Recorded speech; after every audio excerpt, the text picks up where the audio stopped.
Hello, everyone. Unfortunately, I won't be able to join you in a real time, but I've had record this to represent Latin America countries, especially Brazil, and urine recycling sector. My name is Aline. I'm naturally from Brazil, and to start my presentation, I would like to take a moment to thank God for this opportunity to have brought me here today. Also, I would like to thank you, my audience, for your time and attention. It's a pleasure for me to share something with you that took me around 6 years to develop alongside with my research group. So my aim today is not only to show you a bunch of data set or statistical analysis of different urine recycling tech hang model, but my aim today is to urge you through research the need of pay more attention to the users, to the potential users of uranium recycling tech, the market, and also give more attention to the rural people in terms of rural sanitation. And for that, in this sense, we use a Brazilian study case in a region called Pantanal, which is one of the Brazilian biome most affected of wildfires, the forest fires after Amazon. So it's important to highlight that in this region there are several farmers located in remote areas, which means that there's no sanitation company that provide basic sanitation service to this population, due to one of the biggest challenge that we have in Brazil that involves the distance among the farmers. So, with this in mind, I want you to start to think in these people who most of the time sustain a Brazilian food chain and yet still have low access to basic needs.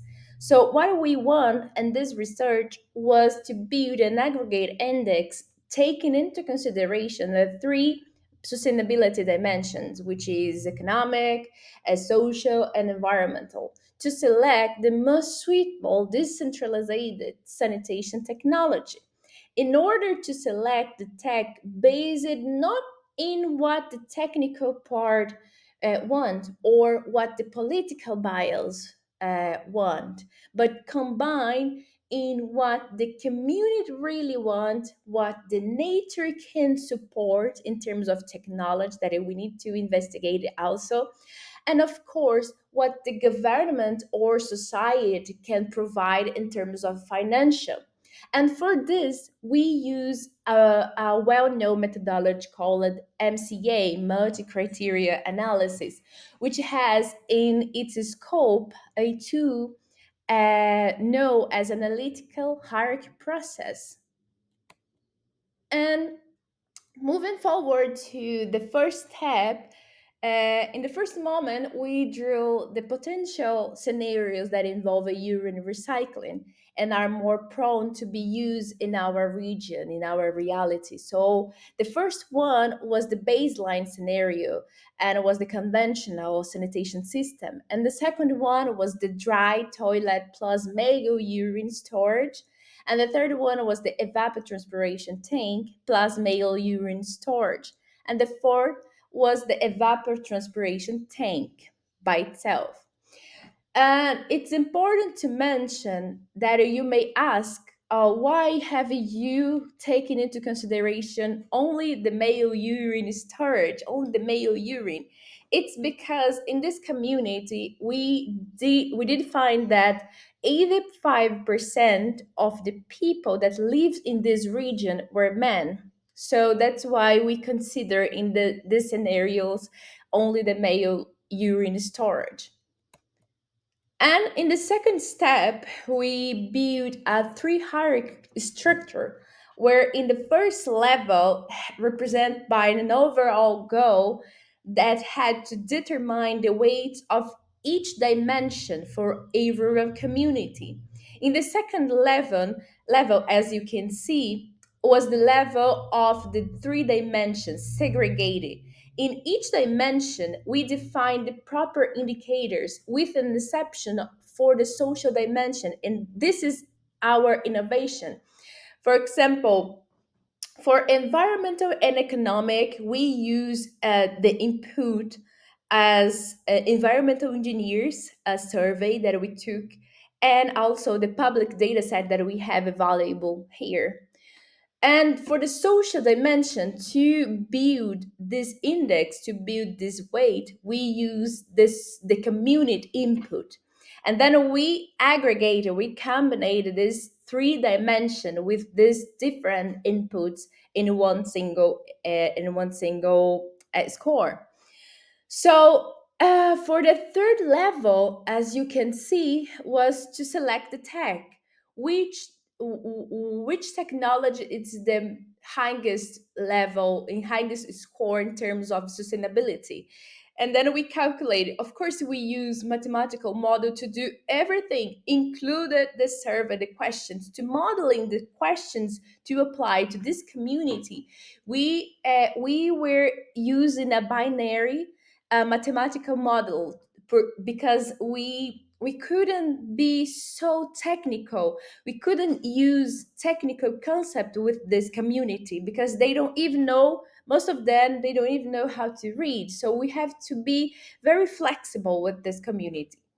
Moving to the results, to our results, we obtain a different result when we consider only one single dimension than when we aggregate all three dimensions together. So, as you can see, for the environmental dimension, we got the scenario 1C as the highest level. It's important to mention that this is something that we need to remodel and maybe for the future research. For the economic and the environmental, as you can observe, it was the same results. A little bit of difference in terms of score, but it was the same result. This could be a bias because we use environmental engineers, even though we're different environmental engineers for the different dimension, even though the questions, the responses was similar. So the best scenario in from my perspective, we could use financial workers to respond this survey for the economic dimension, not environmental engineers but only.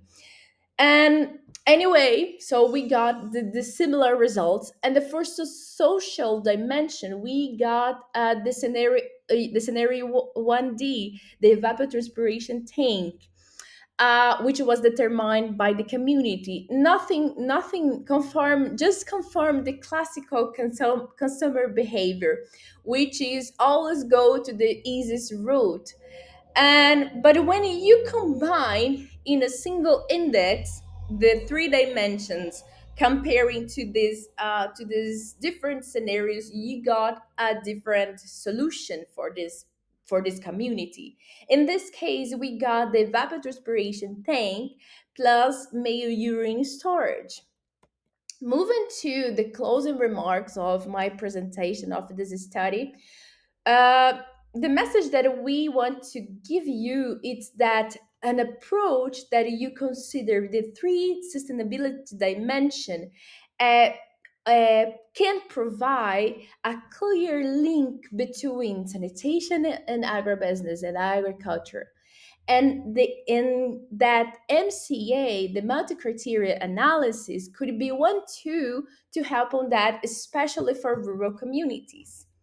So that was my speech. I hope you had fun, enjoy, and I'm open to questions. If you have any questions, you feel free to send me an email. I will be more than happy to reply you. Okay, thank you.